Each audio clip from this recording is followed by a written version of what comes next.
भारतीय जनता पक्षाच्या कडून 13 जो प्रभाग आहे त्याच्याकरता एकतर पुरुष प्रभागामधून किंवा ते शक्य नसेल तर महिला प्रभागामधून माझी पत्नी अशा रीतीने आम्ही तिकीट मागितलेलं होतं. आम्ही अर्जाची फॉर्म भरण्याची पूर्ण तयारी करून ठेवलेली होती. NOC वगैरे जे काय लागतं ते सगळं तयार करून ठेवलं होतं. फॉर्म विकत घेतला होता आणि वाट बघत होतो की आपल्याला सूचना येईल की तुम्ही फॉर्म भरायचा आहे. आम्हाला सूचना आली नाही, त्याप्रमाणे मग आम्ही काही तयारी केली नाही. आणि रात्री 11:15च्या सुमाराला माननीय आमदार मंगेशदादा चव्हाण यांचा मला फोन आला की तुम्ही 13मधून जनरल महिलाच्या जागेवरती निवडणूक लढवायची तुमची तयारी झाली आहे ना सगळी. म्हटलं हो झालेली, आम्ही लढणार आहोत अशा रीतीने मी उत्तर दिलं. आणि मग मी हे समजलो की जर 13B आपल्याला इतक्या रात्री 11 वाजता इतक्या मोठ्या आपल्या नेत्यांनी फोन केलेला आहे, त्यामुळे आता आपल्याला फॉर्म भरणं आवश्यक आहे.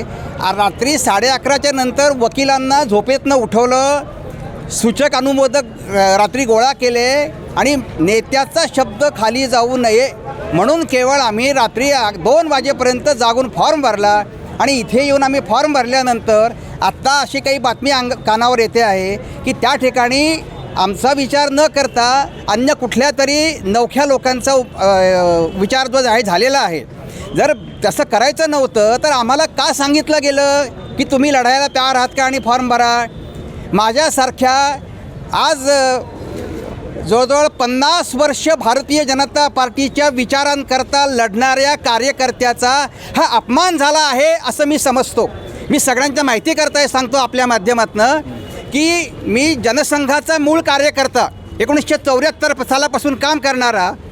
आणि याच्यामध्ये असं होतं की आज 30 डिसेंबर आहे, बरोबर आजच्या 50 वर्षापूर्वी मी आणीबाणीच्या काळामध्ये सत्याग्रह केलेला आहे. महाराष्ट्रातला सगळ्यात लहान वयाचा बालसत्याग्रही म्हणून माझा गौरव केलेला आहे शासनाने. आणि माझी ही जर पक्षाचं काम करणारा एक निष्ठावंत कार्यकर्ता आहे. मला सांगितलं गेलं की तुम्ही तयारी करा रात्री 11 वाजता. आणि नंतर हा जो काही प्रकार झालेला आहे याच्याने अतिशय दुःख झालेलं आहे.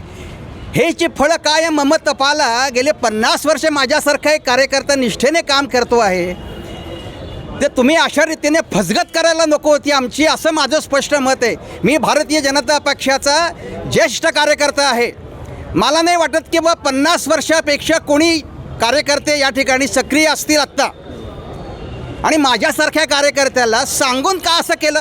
तुम्ही सांगितलं का नाही सकाळी मला की इथे वाटाघाटीमध्ये ह्या जागा गेलेल्या आहेत, तुम्ही फॉर्म भरू नका असं सांगितलं असतं तर आम्हाला काही वाटलं नसतं. पण सांगून हा जो प्रकार झालेला आहे या सगळ्या प्रकाराची मी आमचे नेते गिरीश भाऊ महाजन यांच्याशी बोलणार आहे.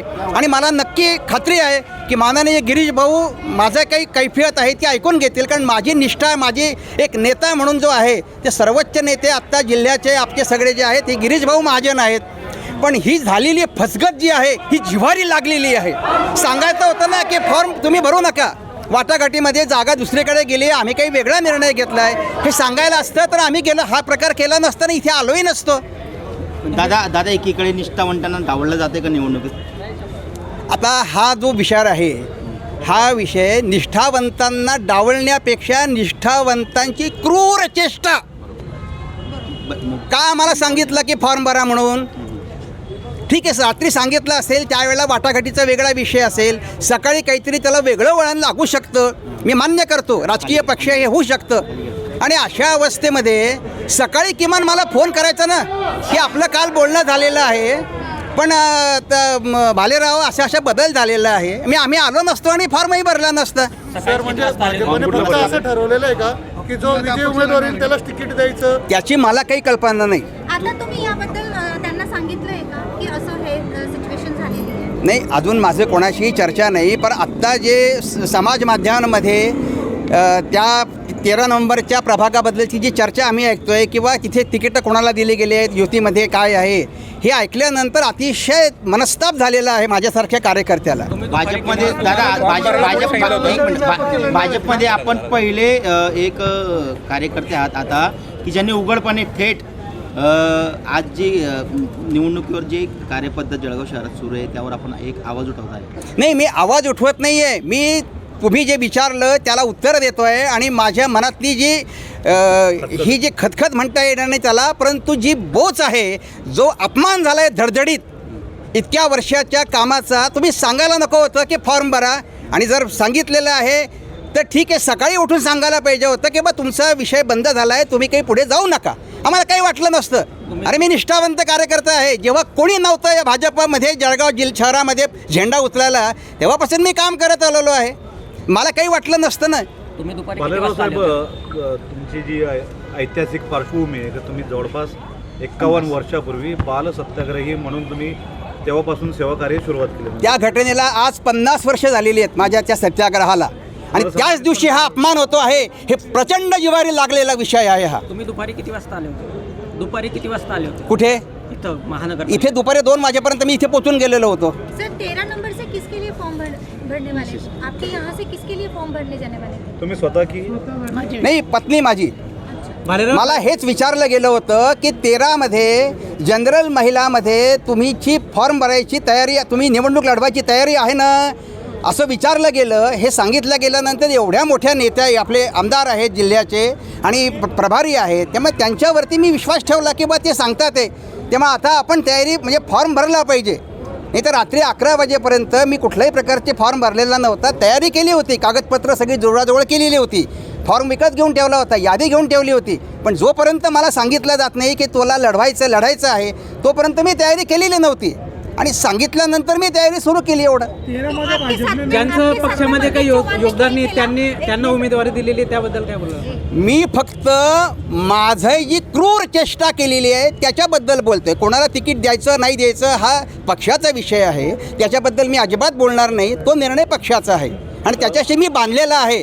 आत्ता त्या ठिकाणी माझं इथपर्यंत म्हणणं आहे की त्या ठिकाणी ज्या कोणत्या म्हणजे उमेदवाराला भारतीय जनता पक्षाने समर्थन तिकीट दिलेलं असेल त्याचा प्रचार मी उद्यापासून तिथे जाऊन करणार आहे. कारण मी पक्षाची बांधिलकी मानतो, व्यक्तीशी नाही. वार्ड क्रमांक 13मध्ये भाजपचे जे उमेदवार असतील, मला माहीत नाही कोण आहे, त्यांचा मी उद्यापासून तिथे जाऊन प्रचार करणार आहे. भालेराव साहेब, आपण इतकी उदात्तपणाची भावना इथं व्यक्त केलेली आहे, पण कोणी ना कोणी कुठला तरी घटक असेल किंवा व्यक्ती असेल ज्याच्यामुळे तुमचं तिकीट डावललं गेलं आहे. काय वाटतं तुम्हाला, नेमकं कोण व्यक्ती किंवा एखादा घटक असेल? कोणीतरी असेलच ना. मी हे मगापासून सांगितलेलं आहे ना की रात्री 11:15च्या सुमाराला माननीय नेते आमचे आमदार मंगेशदादा चव्हाण यांनी मला फोन करून सांगितलं, विचारलं की तुमची मी त्यांना हे माहिती होतं की मी पुरुष गटामध्ये सुद्धा म्हणजे उमेदवारी माझी मागणी केलेली आहे. पण त्यांनी जेव्हा मला असं विचारलं की तुम्ही महिला प्रभागामध्ये जनरल महिलामध्ये लढण्याची तुमची तयारी आहे का, असं सांगितलं गेलं ना, याचा अर्थ काय घ्यायचा की पुरुषमध्ये आपल्याला मिळत नाही आहे, महिलामध्ये आपल्याला मिळू शकतं आहे आणि त्याप्रमाणे आम्ही तयारी केली. पूरा रोष आपका मंगेश चव्हाण जी पर है. माझा कोणा व्यक्तीवरती रोष नाही आहे. तुम्ही आमदार साहेबांशी त्यांच्याशी अजून संपर्क झालेला नाही आहे. सकाळी त्यांना जेव्हा मी फोन करायचा प्रयत्न केला तेव्हा त्यांचा फोन स्विच ऑफ आला. मी त्यांच्या सन्माननीय जे PA आहेत त्यांच्याशी कॉन्टॅक्ट केला होता. ते म्हणाले की मी दादांकडे गेल्यानंतर त्यांना तुमचा निरोप सांगतो की मला दादांशी बोलायचं आहे. म्हणजे मला असं म्हणायचं होतं की बा अजूनही जर असेल तर सांगा मला, मी भरत नाही, मी पुढे जात नाही, असं सांगण्याकरता मी संपर्क केला होता. बरं, गिरीश भाऊ तिथे नाशिकमध्ये अतिशय बिझी असल्यामुळे माझा त्यांचा संपर्क होऊ शकला नाही. राजू मामाशी काही कॉन्टॅक्ट नाही. आता एका कोणीतरी आपल्याला ते प्रभाऱ्यांनी सांगितलेलं आहे, त्याच्यामुळे मग मी त्यांच्यावरती विश्वास ठेवला. पण मी उद्यापासून भारतीय जनता पार्टीचे त्या प्रभागातले असो किंवा जळगाव शहरातले कोणत्याही प्रभागातले जे कोणी उमेदवार असतील त्या सगळ्या उमेदवारांचा प्रचार निष्ठेने करणार आहे आणि त्यांना निवडून आणणार आहे. धन्यवाद.